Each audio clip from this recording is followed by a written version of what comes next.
The next day, they were speechless when she walked in, not as a customer, but as their new boss. This twist makes the reader curious. How did she become their boss? What happened next?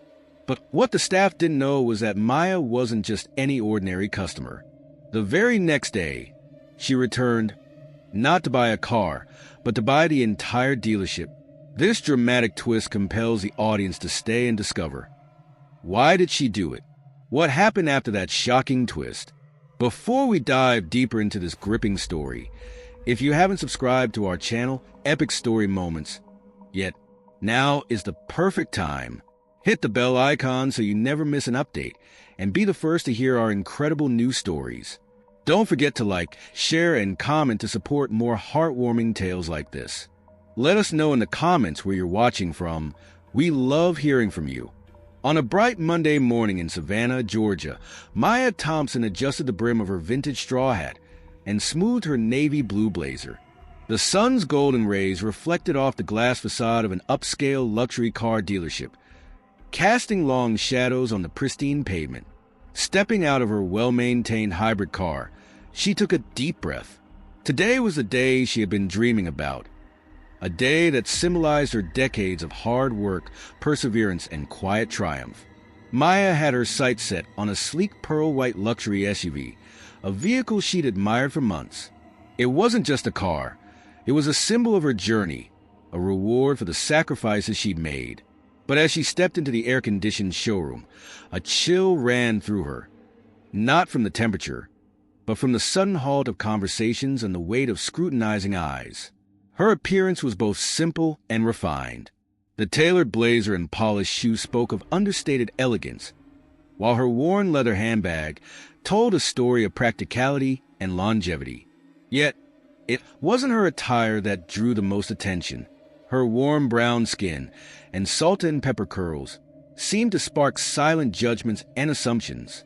A salesman with a slick haircut and a too-tight suit approached, his name tag reading Todd. His practiced smile wavered slightly before settling into a mask of professional politeness. "Good morning, ma'am," he said, his tone tinged with condescension. "How can I help you today?" Maya returned his smile, her voice steady and confident. "Good morning. I'd like to take a closer look at the 2024 Lexus RX 500h, she said, gesturing toward the SUV that had captured her imagination. Todd's smile faltered for the briefest moment before he quickly regained his composure. "Ah, yes, the RX. That's quite a vehicle. Are you sure you're looking for something in that range?" His tone, dripping with skepticism, hinted at assumptions he had no business making. Undeterred, Maya replied, "I'm sure." Before Todd could respond, another salesman, younger and less discreet, wandered over. Chris, as his name tag read, leaned toward Todd and whispered something. Both men chuckled softly. Maya caught the exchange, but chose not to acknowledge it. Instead, she walked over to the Lexus, running her fingers along its polished surface. "What's the price on this model?" she asked. Todd folded his arms, his smirk returning. "This one starts at $75,000, he said, speaking slowly as though the number might be too much for her to comprehend.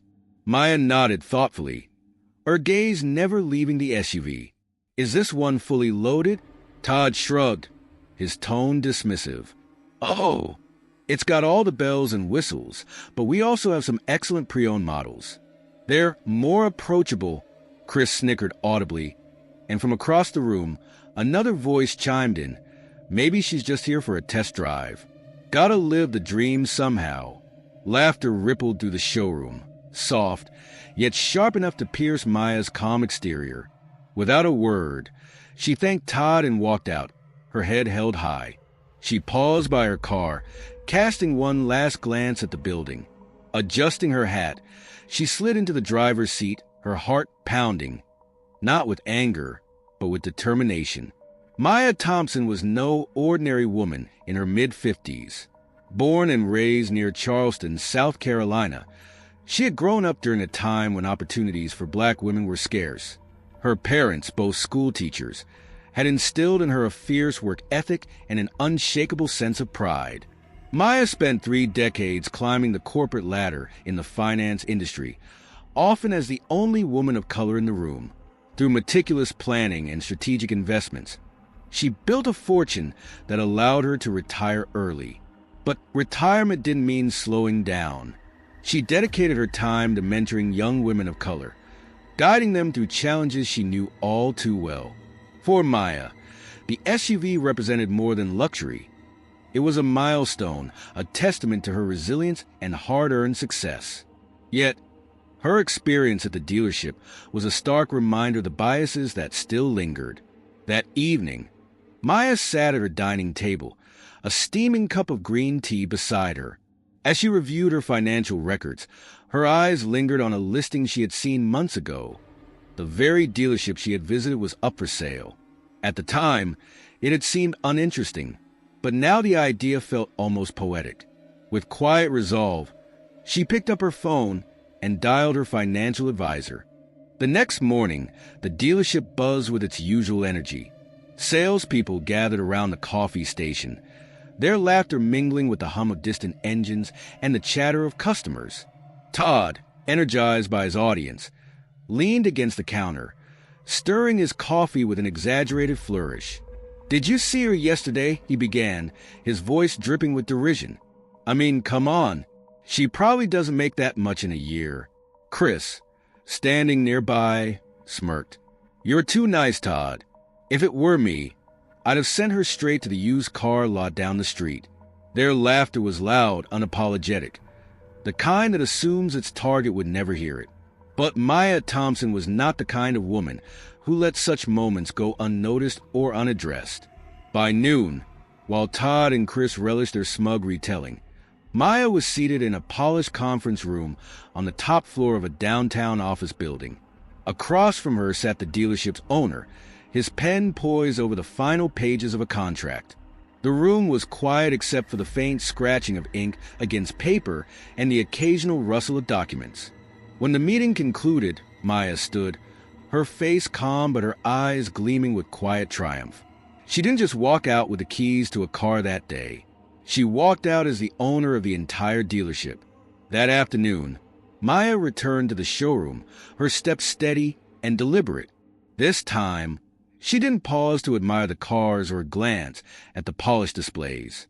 Instead, she made her way straight to the manager's office, where Bradley, the general manager, was reviewing paperwork. Bradley looked up, his brows knitting in confusion. "Can I help you?" he asked, his tone polite but uncertain. Maya smiled, her voice composed yet firm. "Yes, I believe it's time to gather the staff. I have an announcement to make." Minutes later, the entire team stood assembled in the showroom. The usual hum of activity had given way to a tense silence. Todd and Chris lingered at the back, their earlier bravado replaced by uneasy curiosity. Bradley stood near the front, his hands clasped behind his back, his expression wary. Maya stepped forward, her posture commanding yet approachable. "Good afternoon," she began, her voice steady and measured. "My name is Maya Thompson. As of this morning, I am the new owner of this dealership." The room fell utterly silent. Todd's face turned ashen, and Chris shifted uncomfortably, his smirk replaced by visible unease. Bradley's jaw dropped, but he quickly masked his shock with a forced smile. "Excuse me?"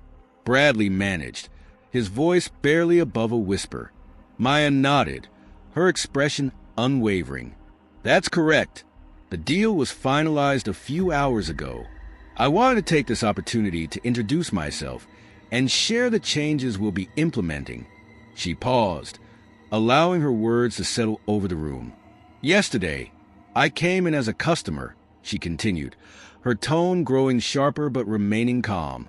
"I was met with a lack of professionalism and respect. That is going to change. Effective immediately, this dealership will operate under a new set of standards. Every customer who walks through these doors will be treated with dignity and respect, regardless of their appearance or background." Todd opened his mouth to speak, his voice barely a murmur. It was just a misunderstanding. Maya's gaze landed on him, steady and firm. "No," she said. It was an opportunity to show kindness, professionalism, and integrity. And you missed it. She let the words hang in the air before softening slightly. But I believe in second chances. Consider this yours. In the weeks that followed, Maya set to work transforming the dealership from the ground up. She implemented rigorous training programs focused on customer service and diversity. Workshops on unconscious bias became mandatory, and community outreach initiatives were launched to rebuild the dealership's reputation. Not everyone embraced the changes. Some employees, resistant to the new culture, chose to leave. But those who stayed found themselves inspired by Maya's leadership. Todd, in particular, underwent a remarkable transformation. Humbled by the experience, he threw himself into the training sessions and began to rebuild his approach to customers. Maya didn't single him out for punishment, but instead guided him with firm yet supportive feedback. Over time, Todd became one of the dealership's most respected employees, known for his genuine rapport with clients. One day, Maya watched from her office as a young woman in a faded hoodie and worn sneakers hesitated at the entrance of the showroom. Her wide eyes darted nervously from car to car. Todd approached her with a warm smile, his demeanor welcoming and kind. "Welcome," he said, his voice sincere. "How can I help you today?" Maya smiled quietly to herself. Moments like this made all the effort worthwhile. The dealership was no longer just a business. It had become a symbol of transformation, a place where respect and integrity were non-negotiable values. For Maya, the greatest triumph wasn't simply owning the dealership or turning it into a pillar of the community. It was witnessing the profound changes in the people around her, knowing she had taken a moment of humiliation and turned it into an opportunity to redefine success, not just for herself, but for everyone who walked through those doors. And in doing so, Maya reminded the world of a simple truth. Respect isn't optional. It's essential. Maya stood by the window of her office, watching the sun cast a golden glow over the rows of gleaming cars. The dealership had transformed into more than just a place of business. It was a beacon of change, a reminder that dignity and respect could redefine any space. As she reflected on the journey, her heart swelled with pride. She hadn't just bought a dealership. She had reshaped a culture.